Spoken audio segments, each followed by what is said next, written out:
ये आप लिखने की जरूरत नहीं है, ये आपको मिल जाएगा, चिंता मत कीजिए। फास्ट स्टार्ट कर दिया? यस सर स्टार्ट हो गया सर। सभी लोग शांत हो जाइए। सेकंड मेथड है हमारे पास regular falsi method. Regular फाल्सी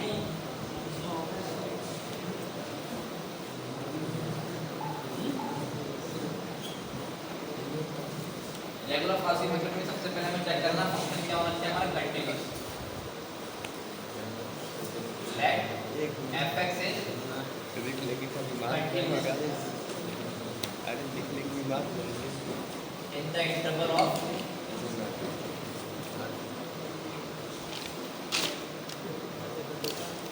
a comma b such that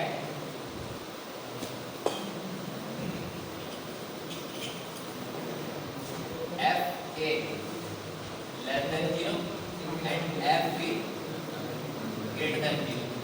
या इसी को हम क्या लिखते हैं इस फॉर्म में, इनका जो डॉट प्रोडक्ट है F A dot F B कैसा होना चाहिए, लेस देन 0 होना चाहिए। एक नेगेटिव है एक पॉजिटिव है, दोनों का मल्टीप्लाई करेंगे तो क्या आएगा, लेस देन 0 आएगा, नेगेटिव आएगा।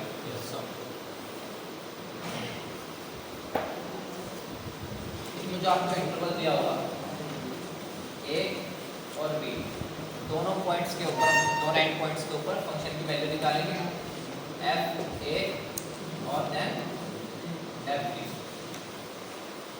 अब देखिए जो फंक्शन का फॉर्मूला है, इटरेशन का फॉर्मूला, फर्स्ट अप्रोक्सीमेशन है।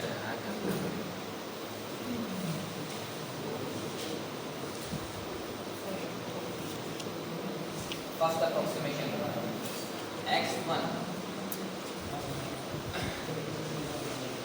इस फंक्शन का जो रूट होगा उसका पहला अप्रोक्सीमेशन किस तरीके से निकालना है, ए पर अपने फंक्शन की वैल्यू निकाल ले, बी पर फंक्शन की वैल्यू निकाल ले, उसके बाद क्या करना है इसका डिटरमिनेंट निकालना है a into fb, a into fb minus b into fa divided by fb minus fa।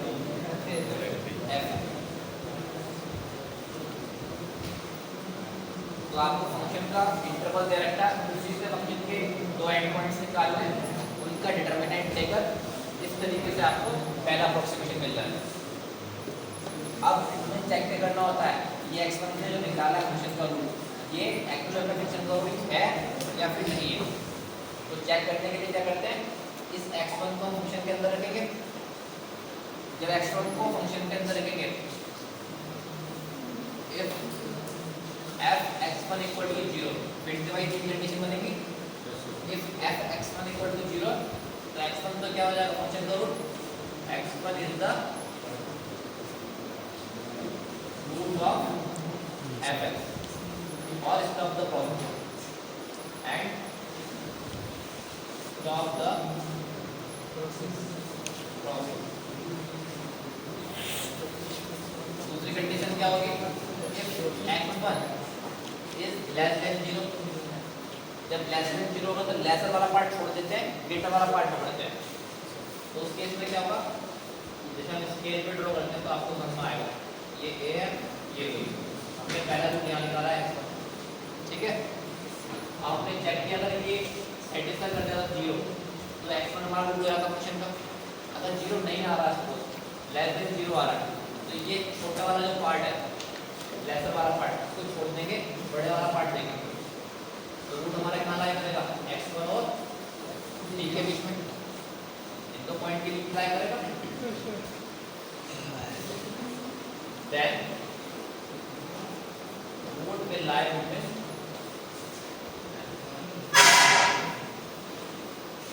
x1 and b। तो सेकंड अप्रोक्सीमेशन निकल के आएगा, एक्चुअल रूट निकल के आएगा, वो क्या आएगा, फिर से इसकी वैल्यू निकालेंगे फंक्शन की f(x1) और f(b), फिर से डिटरमिनेंट देंगे वही, सेकंड अप्रोक्सीमेशन मिल जाएगा हमारा x1 into f(b) minus b into f(x1) divided by minus F x. तीसरी कंडीशन क्या है? If F x one greater than 0 then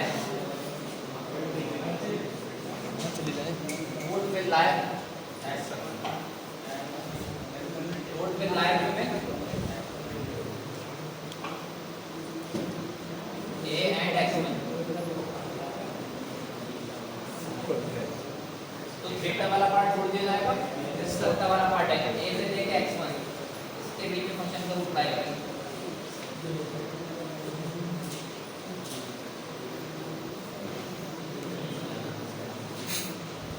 दोनों पॉइंट पे फंक्शन की वैल्यू निकालेंगे, फिर से डिटरमिनेंट ले लेंगे। जो सेकंड अप्रोक्सीमेशन आएगा इस केस में वो आएगा a into f x1 minus x1 f a upon f x1 minus f x2 f।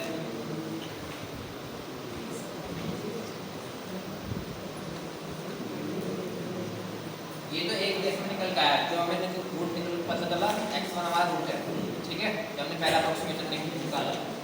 अगर इस केस में भी जैसे हमने ये निकाला है f x1 ग्रेटर देन 0 पहले रूट हमारा क्या निकल रहा है, x2 निकल गया है। फिर x2 को चेक करेंगे फंक्शन के अंदर डाल के, x2 को चेक करेंगे फंक्शन के अंदर डाल के कि एक्चुअल में x2 हमारा फंक्शन का रूट है या नहीं है।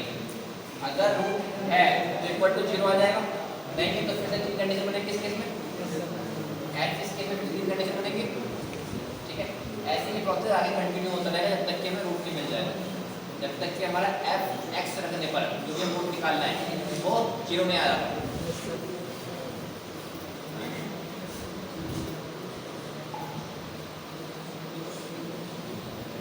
देखिए एक बार फिर से रिकॉल कर लेते हैं रेगुलर पासिंग मेथड में क्या है।